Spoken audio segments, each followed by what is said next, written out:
Hello दोस्तों, मेरे channel visual art and GK tutorial पर आपका स्वागत है। दोस्तों, आज का वीडियो है भारतीय समकालीन कलाकार यूसुफ जी की कला यात्रा का। अगर ये वीडियो आपको पसंद आता है तो इसे लाइक कीजिए, शेयर कीजिए और अगर आप मेरे चैनल पर पहली बार आए हैं तो इसे सब्सक्राइब कर लीजिए।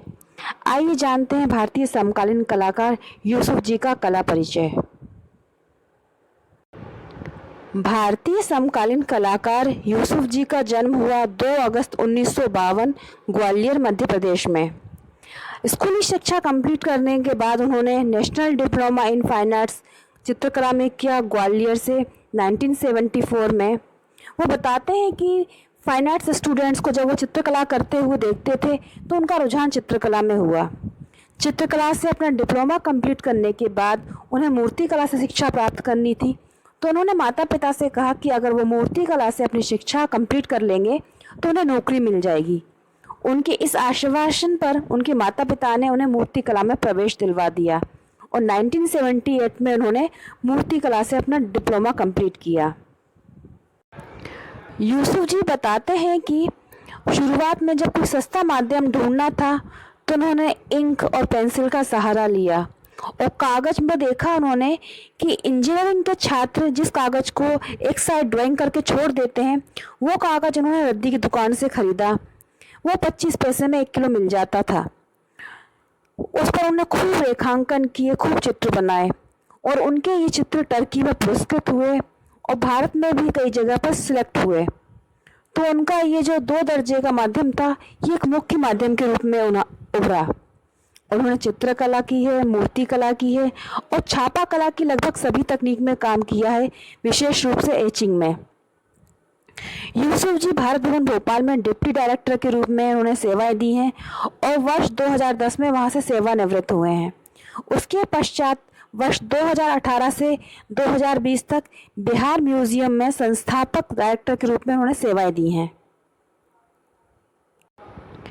यूसुफ जी की कला यात्रा 50 वर्ष से ऊपर की है, जिसमें उन्होंने कई एकल प्रदर्शनियाँ, समूह प्रदर्शनियाँ, कला शिविर, कई चीज़ों में पार्टिसिपेट किया, जिसमें से कुछ मुख्य हैं ग्वालियर, भोपाल, जबलपुर, धूमीमल आर्ट गैलरी नई दिल्ली, केम्बोल्ड art gallery Mumbai, art heritage New Delhi, Jehangir art gallery Mumbai, genius art gallery Kolkata, साथ ही Taj art gallery Mumbai, gallery शीज आशिकावा जापान, गैलरी तेकेदियो सोपेरो Japan, art Indus New Delhi, art साई एनसी New Delhi, Bharat Bhavan Bhopal, Tao art gallery Mumbai, CIMA art gallery जिसे सीमा बोला जाता है कोलकाता।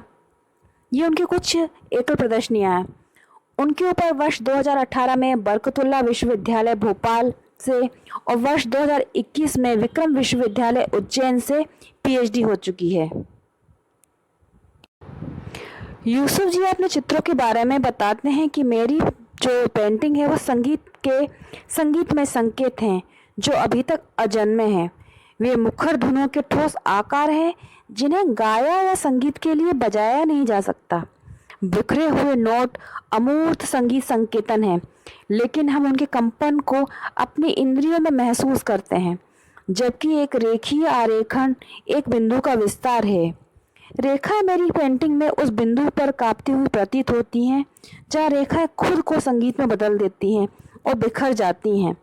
यह मेरी धारणा है आकर्षित करने के लिए। यूसुफ जी के बारे में रजा जी ने लिखा है 1988 में, जिसका अनुवाद किया है अशोक वाजपेयी जी ने। वो कहते हैं कि एक रेखा भाषा के माध्यम से जिस पर यूसुफ ने अधिकार अर्जित किया है वे अपना बुनियादी रुझान जाहिर करते हैं। दिग्मय रेखाएं वे शुरू करते हैं सीधी, सपाट और टेढ़ी रेखाओं से और बहुत जटिलता और परिष्कार की चित्र स्थितियों के बनाने तक पहुंचते हैं। रेखाओं के गति विज्ञान का सहज बोध और तीव्र रूप संवेदना उन्हें मानवीय चेतना की ऊर्ध्व रेखाओं संचालन तक ले जाती हैं, जहां बहुत प्रामाणिकता से युक्त एक चित्रकार की संकल्पना है जिसकी जड़ें भारतीय चिंतन के विभिन्न पहलुओं में हैं। यूसुफ की लंबी और जागरूक खोज असाधारण संवेदनशीलता की मौलिक अभिव्यक्ति है। उनके चित्र को शांत, सोचते, विचारते देखना चाहिए। बिना किसी पूर्व धारणा या पूर्वाग्रह के शुद्ध आनंद और उल्लास के लिए। ये कहना था रज़ा जी का यूसुफ जी के चित्रों के बारे में। अब आइए हम यूसुफ जी के कुछ पुरस्कार और सम्मान पर नज़र डालते हैं।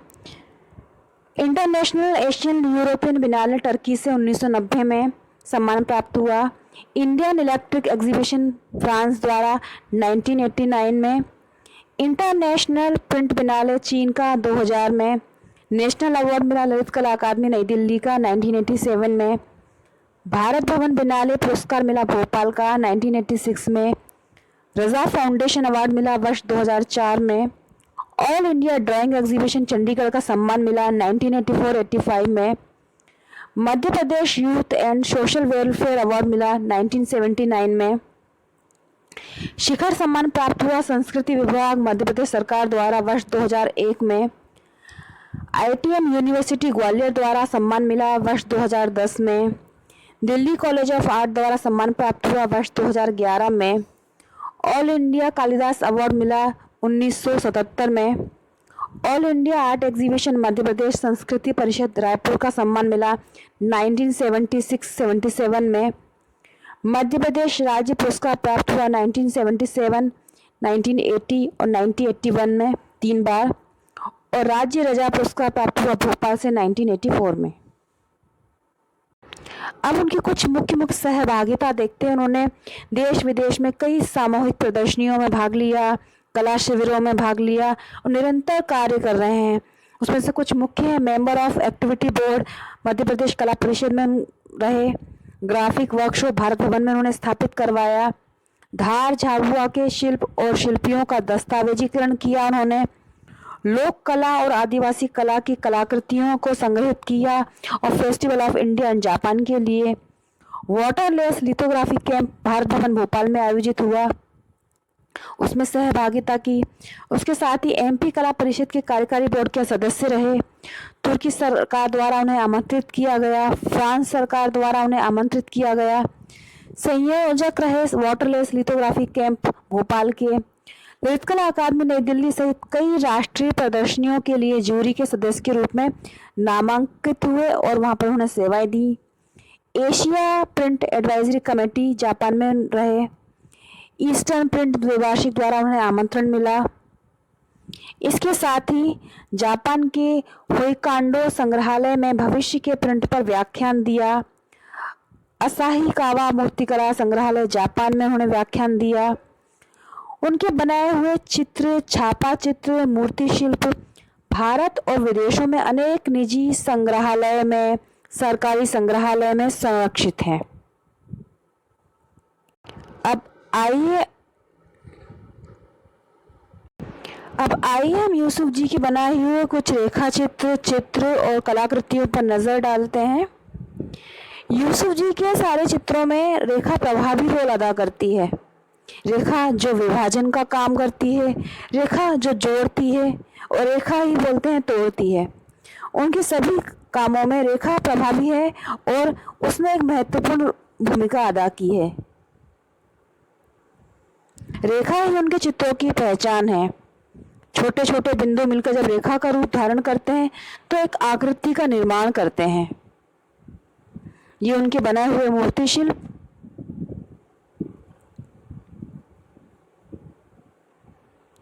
आदमी को एक मशीन के साथ उन्होंने संबंधित करके बनाया है। ये उनका बनाया हुआ शिल्प है, सर्व्ड मैन, 2011 में बनाया है।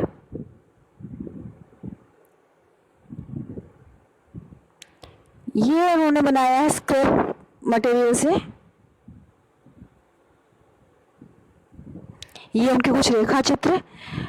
उनके अधिकतर चित्र शीर्षक ही होते हैं, वो टाइटल नहीं देते हैं। ये उनकी ड्राइंग्स हैं। इसको मैं आपको जूम करके दिखाती हूँ कि छोटी छोटी रेखाएं मिलकर एक जब आकृति का निर्माण करती हैं तो कितना प्रभावी रूप से प्रकट होती हैं।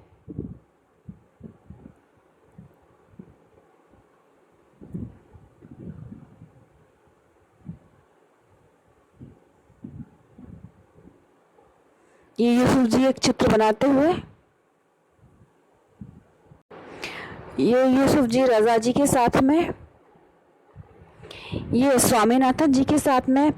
यूसुफ जी को स्वामीनाथन जी ने ही भारत भवन का जब निर्माण हुआ था तो भोपाल बुलाया था, क्योंकि जनजातीय कलाकारों को उनकी कलाकृतियों का चयन करना था संग्रहालय के लिए, तो इसमें काम में उन्होंने यूसुफ जी की मदद ली। यूसुफ जी अपने चित्र के साथ में एक सम्मान समारोह में यहाँ पर एक व्याख्यान देते हुए, यह यूसुफ जी अपनी धर्मपत्नी के साथ में, ये भी धर्मपत्नी के साथ में। यूसुफ जी की धर्मपत्नी भी चित्रांकन करती हैं। तो ये था कला परिचय यूसुफ जी का। अगर आपको वीडियो पसंद आया है तो इसे लाइक कीजिए, शेयर कीजिए। गुड लक, जय हिंद।